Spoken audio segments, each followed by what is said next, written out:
Olá pessoal, meus queridos alunos da Escola Jamil Abramo Saad, que alegria poder partilhar com vocês esse momento, essa aula com vocês.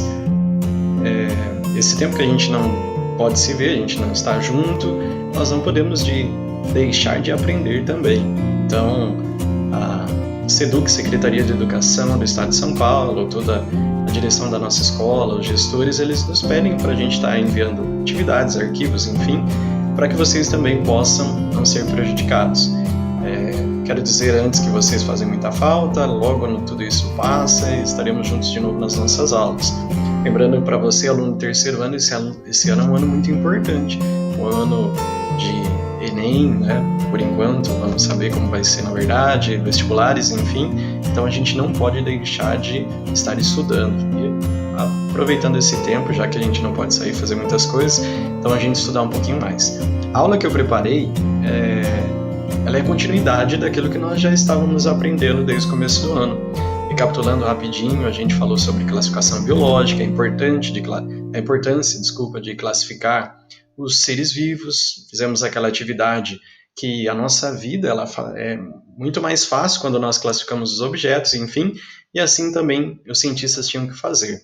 Vimos como que surgiu a classificação do nome, a elaboração do nome científico em 2 nomes, em latim, as regras, e a gente vai começar, nós íamos fazer isso em aula, porém, como foi dito, provavelmente até o final de maio ainda a gente não retorne, com aula presencial, então a gente vai fazer isso de uma forma bem bacana, tentei me esforçar aqui para que a aula ficasse um pouco mais dinâmica. Então nós vamos começar a falar sobre o primeiro reino dos seres vivos. Então, os seres vivos, eles são divididos em reinos, a gente já viu toda aquela classificação, lembra? Reino, filo, classe, ordem, família, gênero e espécie. Lembra daquela frase e tal que eu passei para vocês. Então, o primeiro reino que nós vamos estudar hoje é o reino Monera. Mas só para já ficar ciente aí, nós temos 5 reinos. Então, você pode olhar aí o reino Monera, o reino das bactérias, reino protista ou protoctista, que é dos protozoários. Nós vamos ter o reino fungi, dos fungos, reino plantae, plantas, e o reino animalia, que é o mais conhecido, é o reino dos animais. Então, hoje nós vamos falar um pouquinho mais do reino Monera. Porém, antes de nós falarmos do reino Monera, existe ainda, às vezes, muitas pegadinhas em exercícios vestibulares que é a respeito do vírus. Lembre que o vírus, ele não é considerado do reino Monera, então vírus e bactéria primeiro, né? Eles são diferentes. Qual é a diferença principal? Nós já falamos isso em aula. Vírus ele não tem célula, ou seja, ele é acelular. Já as bactérias elas possuem uma única célula, então são seres unicelulares. Então os vírus eles não têm célula, mas são considerados pela grande maioria dos cientistas ser vivo porque precisam de células para se reproduzir. Precisam estar em algum ser vivo, algo assim, para que ele possa reproduzir. Eu coloquei aí do lado, você pode ver esse nome diferente, prion, e há uma confusão muito grande a respeito disso. Prion, ele não é um ser vivo, ele é diferente, não é a mesma coisa que um vírus, na verdade ele é uma proteína que o nosso corpo, né, o corpo dos seres podem produzir, e essa proteína ela pode causar aí algumas doenças, então ela não é um ser vivo, mas ela faz parte, né, do organismo, daquilo que os seres vivos precisam, que são as proteínas. Então, vou colocar aqui uma fotinha. Essa foto, você vai conseguir observar os tipos de vírus, né, o formato dos vírus. Eles são acelulares, mas eles têm a sua forma. Alguns como cápsula, enfim. Então, a gente vê o tipo de vírus do HIV, o vírus da hepatite, da influenza, gripe, e esse bacteriófago, né, que é um tipo de uma cápsula muito importante, vírus do ebola, então são vários. E aqui seria a estrutura de um prion. Então, lembrando, o prion, ele não é um ser vivo, ele é uma proteína que, por alguma alteração genética, ela pode causar algum tipo de doença. Então, mas ela não é considerado um ser vivo. E é comum, uma doença muito comum que foi ocasionada há um tempo atrás, está mais controlado, é a famosa doença da vaca louca. Então, esse é o tipo causado aí pelo prion, certo? Então, voltando aqui, Vírus, então não faz parte de nenhum dos reinos, ele é à parte, e o prion é uma estrutura que o próprio organismo pode, através de uma mutação genética ali, pode estar produzindo, né, na sua proteína, e isso pode causar algum problema de saúde grave. Então vamos, enfim, para a aula de hoje. Enfim, esqueci. Antes, né, eu coloquei aqui um glossário. O que é esse glossário? Esse glossário aqui é para a gente entender a etimologia das palavras, o significado da palavra. Eu costumo muito falar em aula que se nós soubéssemos um pouquinho mais de latim, de grego, a nossa vida na parte científica seria muito mais fácil. Então, o primeiro nome que eu coloquei aí é o prion. Então, o prion, a palavra significa aí partícula infecciosa. Então, já dá para entender o que é. Vírus eu coloquei aí para vocês, que significa venenoso ou nocivo. Aí, monera, né? A palavra monera vem de mono, que significa aí, no caso, né? Um tipo de reprodução, é simples. Protista, a palavra protista vem de primeiro. Fungi significa cogumelo.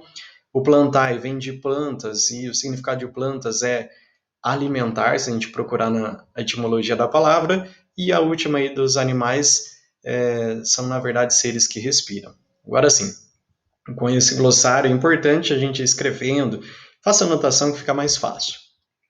Então vamos lá, vamos para o reino Monera. O reino Monera, ele tem 3, vamos dizer, subgrupos principais. O primeiro grupo é o mais geral, mais abrangente, a gente vai falar bastante, que é o das bactérias. O segundo grupo é o grupo das cianobactérias e o terceiro grupo é o grupo das arqueobactérias. Então a gente vai falar um pouquinho, a gente vai falar mais das bactérias, enfim, que é o mais conhecido, e depois um pouquinho dos outros dois. Mas existem um ponto comum entre esses 3 grupos. Quais são? Para ser considerado e estar no reino Monera, o indivíduo ele é procarionte. Lembra essa palavra que a gente estudou bastante lá no segundo ano do ensino médio? Procarionte. Palavra procarionte, antes, carionte, núcleo. Então são as células que elas não vai ter aquele núcleo organizado. É aquela célula mais simples que a gente começou nas aulas lá, lembra das aulas de célula, enfim, né? Todo aquele desenho. Então são as células que não têm núcleo organizado, ele não é um núcleo totalmente só para ele, então ele se mistura com o citoplasma da célula, e também tem poucas organelas, dentre elas o ribossomos, que vai produzir a proteína que é fundamental, a membrana plasmática e a parede celular. Então isso é comum. Então eles são procariontes e também são unicelulares. Então, para pertencer ao reino Monera, procariontes e unicelulares. Vamos lá. Nesse reino, então, agora a gente falando um pouquinho mais das bactérias, vamos falar agora da nutrição. A nutrição das bactérias, elas podem ser nutridas através da fotossíntese, então ela consegue fabricar seu próprio alimento, então a gente chama esse nome de autótrofos. Auto significa ele mesmo, então ele consegue produzir, trofos, alimento. A gente, se eu não me recordo, a gente falou muito disso no primeiro ano. Lembra lá, primeiro ano de ensino médio, quando a gente falava de fotossíntese, é o caso das plantas, mas nesse caso aqui a fotossíntese é realizada por bactérias, que a gente vai ver as cianobactérias faz isso. Então, através da luz, consegue, com alguns elementos, fabricar seu próprio alimento, que no caso é a glicose.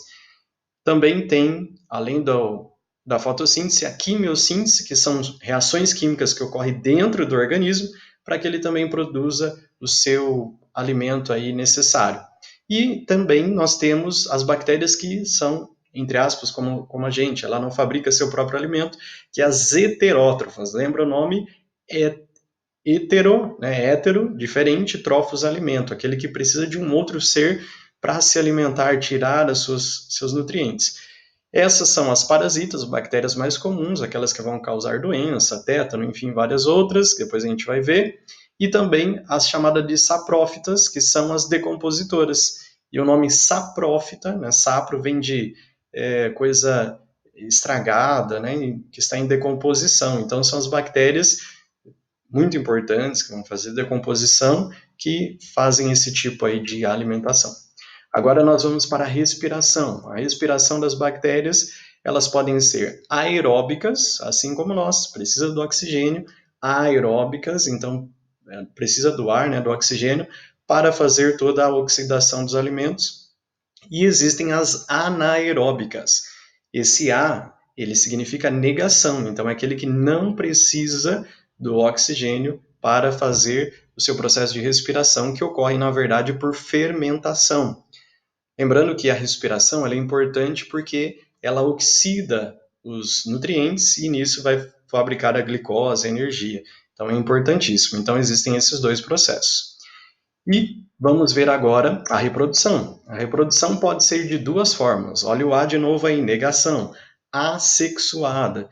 Então, a sexuada ele não precisa do material de troca genética, não precisa de dois indivíduos. E podem ser assexuada de duas formas, gravem aí. Ela pode ser por bipartição ou cisparidade, que é a mesma coisa, que ela se divide ao meio. Chega a fase adulta, chega o momento, ela se divide ao meio, e a gente pode até considerar isso como um processo, entre aspas, aí, de clonagem, né? Porque é o mesmo material genético, o indivíduo vai ser igual ao outro. Ela pode ser também, no caso, por brotamento. Né? E o que é esse brotamento, ou gemiparidade, como está escrito? Esse brotamento é como se fosse um broto, uma árvore ali sai um galho, um broto, e aí também é assexuado.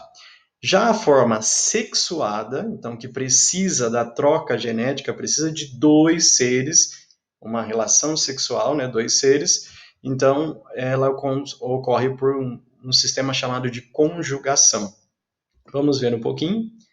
Então aqui nós temos a reprodução por bipartição. Se você observar, aí na A nós temos o indivíduo, na B ele duplica seu material genético, na C cresce até o tamanho disso e depois ocorre a divisão e surge dois seres com o mesmo material genético. Depois nós estamos vendo aí o brotamento, né? Nesse brotamento nós conseguimos observar aí, né, como se fosse uma planta e um broto ali do lado. E a reprodução sexuada, que a gente vê aqui nessa conjugação, aonde parte do material A vai para o B. E assim, aquele B ele se torna um indivíduo totalmente diferente. Vale lembrar aí que... Deixa eu voltar aqui. Pronto. Vale lembrar que essa conjugação ela é responsável pelas bactérias ficarem resistentes aos antibióticos, principalmente quando a gente não leva em consideração a recomendação médica, que o médico fala, olha, tome um antibiótico aí para uma semana. E a gente, muitas vezes, toma 3 dias e depois para de tomar e a bactéria depois fica resistente, porque ocorre essa troca genética com aquelas que ainda sobreviveram e aquele remédio já não faz mais efeito. Lembrando, gente, já que toquei nesse assunto, os antibióticos, então, anti significa contra, né? Biovida, eles só atuam com eficácia quando eles são utilizados para a bactéria. Lembre-se que não se usa antibiótico para vírus. Vale lembrar, isso é dica de saúde. Vamos lá. Agora vamos ver a classificação deles. A classificação deles ocorre, então, por causa do seu formato. Então, se você observar aí na foto, você vai conseguir ver aí os cocos, que são essas bolinhas, vai conseguir ver também os diplococos, que são essas duas bolinhas, os streptococos, que são essa carreira de bolinhas, depois estafilococos, que são como um emaranhado de bolinhas, os espirilos, que são como espirais, vibriões, talvez você lá no desinfetante da sua casa você já viu, né? Esse desinfetante ele é 99% eficaz contra o vibrião do cólera, por exemplo. E os bacilos, esse aqui você tenho certeza que você conhece bem, que na verdade é o lactobacillus. Aí depois a gente tem o flagelado, que são esses, parecem raiz, mas esses flagelos vão ajudar a locomover, e em cima não está dando muito para ver aí a foto, são os esporos bacterianos. Voltando aqui um pouquinho, o bacilo, como eu estava falando, quem nunca tomou Yakult, quem nunca tomou, né, o lactobacillus vivus, um chamito, um Yakult, Lactobacillus xerota. Então, por que desse nome? Porque eles têm na sua estrutura bactérias que são boas, e a gente vai ver um pouquinho mais à frente sobre isso, e o seu formato é bacilo. Então, elas são classificadas de acordo com o seu formato. Bom, pessoal, então agora nós vamos para o outro grupo das bactérias, que é conhecido como cianobactérias. Então, você está vendo aí as cianobactérias, o representante principal delas são as algas azuis. Elas têm uma estrutura mais simples, porém as cianobactérias têm um papel importante, fundamental, porque elas ajudam muito na produção de oxigênio, já que elas realizam a fotossíntese e elas estão presentes em ambientes, em vários ambientes, seja úmido, água doce, água salgada, até água congelada. Vou mostrar aqui a foto de uma alga azul. Alguns cientistas vão dizer que essas algas azuis, elas foram importantes e fundamentais na atmosfera primitiva para a produção de oxigênio aí no começo do nosso planeta. E o último grupo, as arqueobactérias, então o nome remete a coisa antiga, arqueo, arqueólogo, aquele que estuda coisa antiga, porque quando descobriram, através de pesquisa, e não faz muito tempo, isso por volta de uns 40, 50 anos, os cientistas, eles acreditavam que seriam as bactérias primitivas, porém eles viram que, na verdade, se a gente pegar aquela árvore filogenética, que é a árvore de classificação, de comparação, as arqueobactérias não diferem muito assim das bactérias, né? Então elas têm um mesmo ancestral comum. Então a bactéria não derivou da arqueobactéria, mas elas têm um ponto comum. Então essas arqueobactérias elas diferem das bactérias porque elas têm um RNA diferente, um RNA ribossômico diferente, e uma grande diferença é que elas conseguem habitar em ambientes praticamente inóspitos, em lugares que são muito quentes, por exemplo, beira de vulcões, lugares com uma salinidade muito grande, por exemplo, Mar Morto, né? Então são seres vivos que conseguem sobreviver em lugares que com certeza eu e você não conseguiríamos estar, certo? E agora a gente, aqui tem uma foto de uma arqueobactéria, e agora nós vamos para entender o porquê da importância desse grupo para nós. E são grandes as importâncias. A primeira, nessa foto eu demonstro aí a decomposição. Então lembra das bactérias saprófitas que fazem a decomposição. Lembrando das aulas lá do primeiro ano do ensino médio sobre fotossíntese, as bactérias, elas fazem a decomposição, liberam nutrientes, como você vê aí, amônia, enfim, algumas substâncias importantes que vão ser utilizadas no processo da fotossíntese. Vale lembrar também que nesse grupo da Monera existe as cianobactérias, que também realizam fotossíntese, que também colaboram para a quantidade de oxigênio no nosso planeta. Aqui nessa foto nós vemos uma coalhada iogurte. Lembra lá? Falamos já do lactobacillus. Então, na fabricação de iogurtes e outros derivados ocorre a fermentação, processo de respiração anaeróbica das bactérias, e são bactérias que são consideradas boas, que a gente pode se alimentar delas, que elas ajudam, né, até algumas no sistema digestório, enfim. É a chamada flora intestinal, são aquelas bactérias boas que a gente tem no nosso intestino que ajudam na digestão de vários alimentos. Inclusive, os ruminantes, eles vão ter grande quantidade de bactérias, né, para que eles possam digerir aí muito bem a celulose, coisa que nós não temos no nosso intestino, por isso algumas coisas não são permitidas à digestão. Nessa foto agora nós vemos uma plantação recebendo, parece agrotóxica, mas na verdade são tipos de bactérias que são utilizados para destruir, aí você vê uma praga no milho.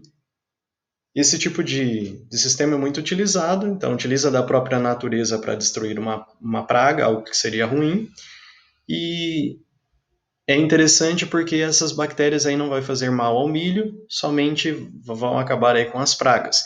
Outra coisa interessante nessa seringa que você vê aí, é lógico, é uma maneira ilustrativa, está bem fraquinho escrito aí, alimento transgênico. Então a transgenia é feita também, na maioria das vezes, com DNA, com RNA aí de bactérias, né, que são colocadas, enfim.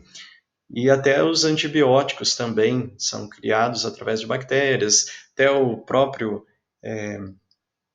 a insulina para os diabéticos também são utilizados aí sequências genéticas aí de bactérias. Aqui você consegue observar uma foto de uma bactéria que é utilizada na medicina estética, que é o Botox. Então, a Clostridium botulinum, que ela é uma bactéria que tem uma toxina que ela paralisa o músculo, então ela é utilizada, é lógico, com profissionais, para que elas possam paralisar aí a parte, principalmente do rosto, para que a pessoa não tenha aquelas rugas que às vezes são indesejadas. E nesse grupo nós vemos as vacinas. As vacinas são utilizadas e os antibióticos também. Então nós temos aí a BCG, que é a vacina utilizada para a tuberculose, a DPT, que é a tríplice bacteriana, que ela é utilizada contra o tétano, a difteria e a coqueluche, e os antibióticos, como eu já disse já no vídeo, que são utilizados para matar bactéria. Lembre, não podemos tomar os antibióticos sem receita médica, embora em alguns lugares possa ainda vender, mas é proibido, porque quando você toma um antibiótico sem necessidade, como eu já falei, pode ter uma reprodução sexuada entre as bactérias e aquela bactéria ela se torna altamente resistente. E do lado esquerdo você vê o nome de algumas doenças que são bacterianas. Interessante saber, porque já vi muitas questões de vestibulares a respeito, qual que é a doença de bactéria, qual que é vírus. Então aí o botulismo, que está lá em cima, a cólera, que é uma doença principalmente que vai acometer em lugares que tem pouca saneamento básico, coqueluche, difteria, disenteria, febre tifoide, gonorreia, doença sexualmente transmissível, a hanseníase, que é a doença de pele, antigamente conhecida como lepra, que antigamente não tinha cura, hoje tem, leptospirose, a doença que é transmitida através da urina do rato, a meningite bacteriana, uma doença também perigosa, que ela atinge os glândulos cerebrais e pode causar várias lesões, inclusive levar à morte, pneumonia, sífilis também, outra doença sexualmente transmissível, que ultimamente voltou com muita força, infelizmente, devido às pessoas não terem proteção, enfim. Tétano, que é causada, e a gente toma aquela vacina, a cada 10 anos, que é causada por um ferimento, por algo que possa conter essa bactéria, principalmente coisas enferrujadas, e pode causar paralisia do nosso corpo. E a tuberculose também, que era uma doença muito comum no começo dos anos 1900, que acometeu muitas pessoas à morte, porque não tinha antibióticos necessários, que causava aí a cura das pessoas, mas hoje, graças a Deus, também ela tem cura, tem que se fazer um tratamento com antibiótico. Certo, galera?